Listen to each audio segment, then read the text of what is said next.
కూలీలు రైతుల సహకారంతో ఉపాధి హామీ పథకాన్ని సమర్థవంతంగా చేపట్టి అందరికీ ఆదర్శంగా ఉండేలా పనులు చేయాలని ఏపీఓ సౌభాగ్యవతి అన్నారు.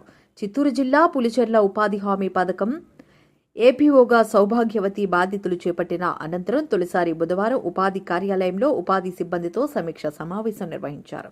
ఈ సమావేశంలో ఏపీఓ మాట్లాడుతూ ఉపాధి పనులను పారదర్శకంగా నిబంధనల మేరకు చేపట్టాలని, ఎక్కడ అవకతవకలకు ఆస్కారం లేకుండా చూడాలన్నారు. వేసవిలో కూలీలకు పూర్తి స్థాయిలో పనులు కల్పించాలని, పనుల వద్ద మౌలిక వసతులు ఉండే విధంగా చర్యలు తీసుకోవాలన్నారు.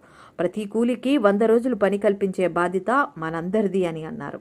అనంతరం పంచాయతీల వారీగా పనులు ప్రగతిని సమీక్షించారు. ఈ సమావేశంలో టీఏలు జ్యోతిరెడ్డి, కీర్తి, సుభాషిణి, ఫీల్డ్ అసిస్టెంట్లు తదితరులు పాల్గొన్నారు.